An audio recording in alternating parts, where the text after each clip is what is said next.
हरिओम. लाओत्सेचा ताओबोध. योगदास श्री जय गणेश जोशी यांचे प्रवचन. सुरक्षित साक्षात्कारी.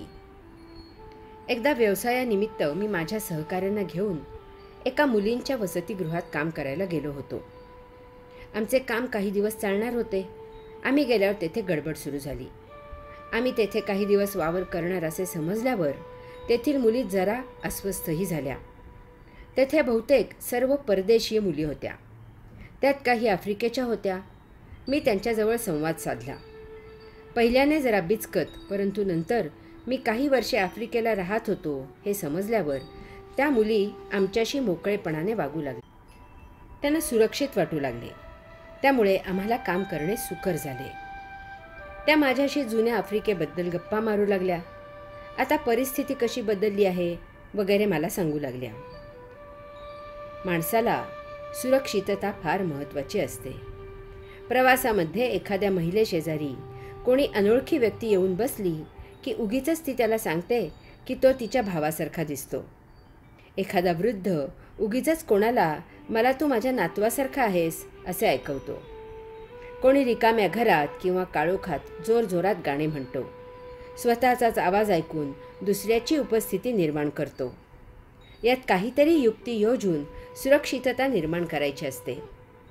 देवाजवळ जवळीक करण्यात नेमकी हीच इच्छा असते.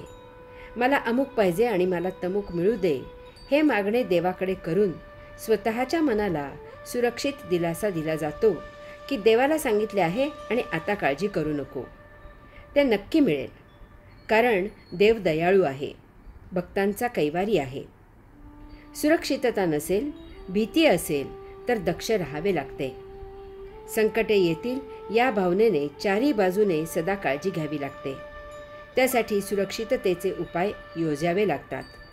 माणूस यासाठी नियोजन करून सुरक्षिततेची भक्कम सोय करतो. लाओत्से ओवीत सांगतो की डळमळीत इतके की जणू काही ते चारी बाजूने भीतीने ग्रासून घाबरलेले आहेत. साक्षात्कारी जणू काही भीतीने ग्रासलेले आहेत असे घाबरून वागत असतात. माणसाला 12 महिने 24 तास चारी बाजूने रिपुंनी घेरलेले असते. कधी जरा कोठे किंचित फट मिळाली की रिपुंचा कली माणसात शिरतो आणि त्याचा कब्जा घेतो. सर्वसामान्य माणूस तर रिपुंना सताड दरवाजा उघडून देतो, कारण तो उपभोगांना पूरक असे वातावरण तयार करतो. त्यासाठी तो प्राप्त परिस्थिती बदलतो आणि फसतो. परंतु साक्षात्कारी ओळखून असतात की ते परमात्म्याने दिलेल्या परिस्थितीतच पूर्ण सुरक्षित असतात. रिपू प्रवेश करणार नाहीत इतके ते प्राप्त परिस्थितीचे कवच सुरक्षित असते. ते नैसर्गिक प्राप्त परिस्थितीत ती परिस्थिती जिकडे नेईल तिकडे निर्धोक प्रवास करत जीवन जगतात. साक्षात्कारी अतिथी. लाओत्से सांगतो की भारदस्त आणि गंभीर इतके की जणू काही ते कोणाकडे पाहुणे म्हणून गेले आहेत. आपण या विश्वात अतिथी आहोत, पाहुणे आलेले आहोत. येथील सृष्टी सौंदर्य अवलोकन करायला आलेले आहोत. आपले मूल वसती स्थान विश्व केंद्र आहे. विश्वाच्या केंद्रस्थानी असलेल्या योगेश्वराचा, ताओचा आपण अंश आहोत. ती आपली जननी आहे, ती विश्वजननी आहे. आपल्या जननीने आपल्यासाठी तेथे विश्वलीला निर्माण केली आहे. ती अतिशय अद्भुत, विलोभनीय, विविध वैचित्र्यांनी नटलेली आहे. तिचा आस्वाद घेण्यासाठी आपण तिच्याच परवानगीने येथे आलेले आहोत. आपण कोणाकडे पाहुणे म्हणून गेलो की आपण संकोचल्यासारखे भारदस्त गंभीर असतो, मोकळे नसतो. यजमानाकडील नियम आपण पाळतो. तेथे आपण आपली मनमानी करत नाही. येथे जे काही अन्न असेल ते आपण मोठ्या आनंदाने सेवन करतो. पदार्थ छान झाला आहे असे सांगतो, पोटभर खातो, परंतु हवरटासारखे मागत नाही. जी काही निवाऱ्याची सोय असेल त्यावर मोठ्या आरामात झोपतो. इतर अन्य सोयींविषयी तक्रार करत नाही. सर्व काही सांभाळून घेतो. तेथे राहायला मिळाले याबद्दल समाधान व्यक्त करून यजमानाचे आभार मानतो. विशेष महत्त्वाचे म्हणजे योग्य कालावधीनंतर आपणहून तेथून मुक्काम हलवतो आणि आपल्या पुढील यात्रेला मोठ्या समाधानाने, आनंदाने तेथून निघून जातो. कारण विश्वजननीपासून आपण दूर आलेले असतो. तिला भेटायला आपण उत्सुक असतो आणि ती माऊलीही आपली वाट पाहत असते.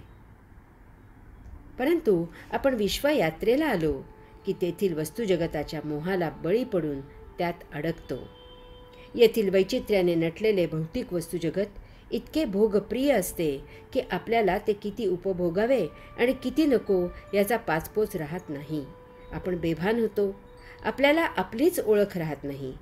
ते वस्तुजगत ज्या माध्यमातून आपण उपभोगत असतो तो आपला देह म्हणजेच आपण आहोत अशी आपली भावना होते. आपल्या वास्तव्यात आपल्या सानिध्यात आलेले इतरे जनांच्या मोहमायेत आपण अडकतो. येथील वैश्विक संपत्ती आपण वापरत असतो. वास्तविक ती आपल्याला काही काळापुरती अनामत म्हणून वापरायला मिळालेली असते. तरीही आपण त्यावर मालकी हक्क प्रस्थापित करतो. आपण भौतिक वस्तू जगताच्या दीर्घकालीन उपभोगासंबंधी विचारांचा संग्रह केलेला असतो. त्यामुळे आपला देहभाव जोपासला जातो. आपल्याला विश्वजननीचा विसर होतो.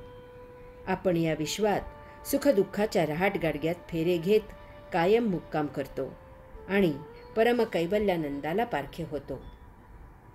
परंतु साक्षात्कारी भारदस्त आणि गंभीर असतात. त्यामुळे ते येथे भौतिकाच्या मोहमायेत रुतत नाहीत.